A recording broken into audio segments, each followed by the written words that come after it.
Hello and welcome to 6 Minute English. I'm Alice. And I'm Rob. So, Rob, what job did you want to do when you were little? Oh, I really wanted to be an astronaut. Be in orbit, watching the Earth from afar. Wow, be in orbit. It means be in space and following the Earth's curvature.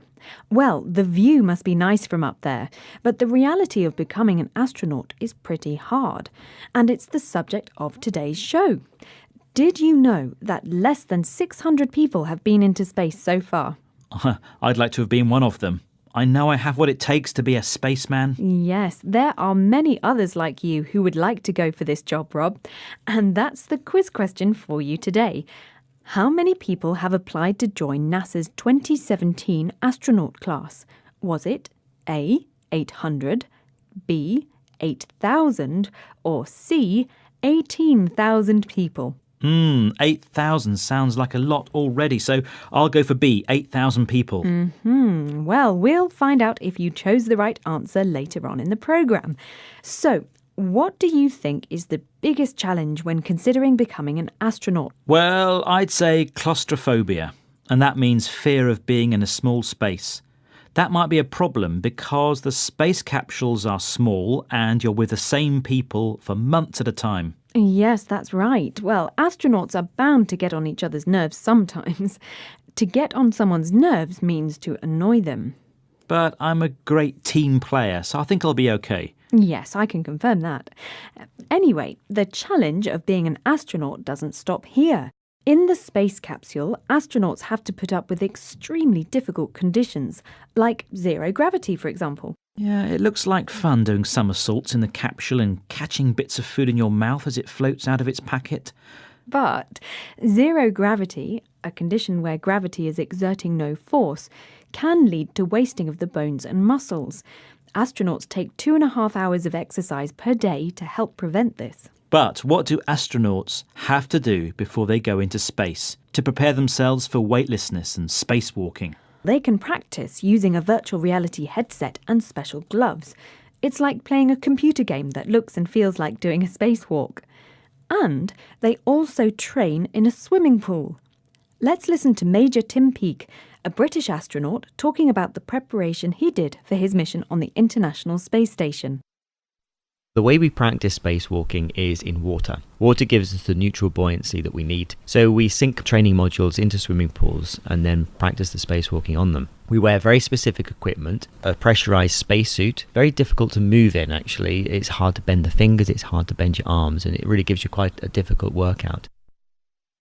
British astronaut Tim Peake says water gives us buoyancy, which is the ability to float. Floating in space is similar to floating in water, so astronauts practice their spacewalk in swimming pools. Yes, they take to the water and to the air too. Astronauts experience the feeling of weightlessness in planes.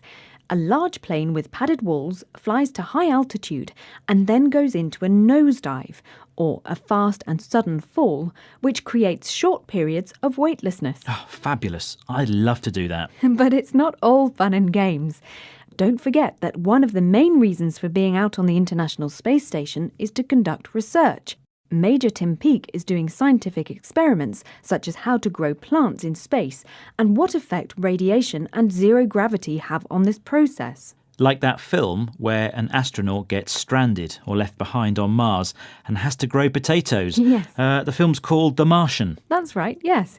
So do you think you have what it takes to survive in a challenging environment, Rob? Let's listen to Major Tim Peake talking about his survival training.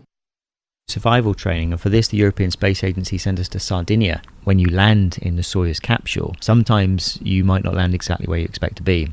Foraging for food, for example, and your basic elements of shelter and protection, getting water. Go and live in a cave for 7 days with an international crew. And it's a wonderful environment to prepare you for a mission because you are very isolated. So astronauts may get stranded on Earth when the space capsule lands somewhere unexpected and they have to find food. Forage means to search. It's a word we often use to describe how animals search for food. Indeed. Well, let's go back to that quiz question you asked me earlier, Alice. I'm keen to know how many people want to live this experience of being an astronaut. OK, well, I asked, How many people have applied to join NASA's 2017 astronaut class? Was it A, 800, B, 8,000, or C, 18,000 people? And I said quite a lot at B, 8,000 people.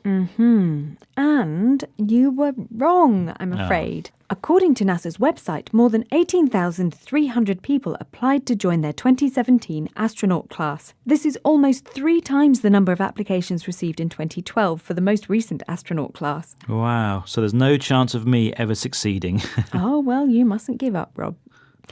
Anyway, we are running out of time, so here are the words we heard today.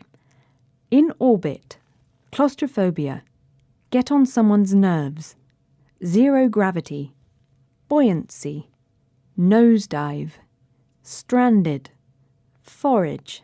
Well, that's the end of today's 6-Minute English. Please join us again soon. Bye-bye. Bye-bye. 6 Minute English from the BBC.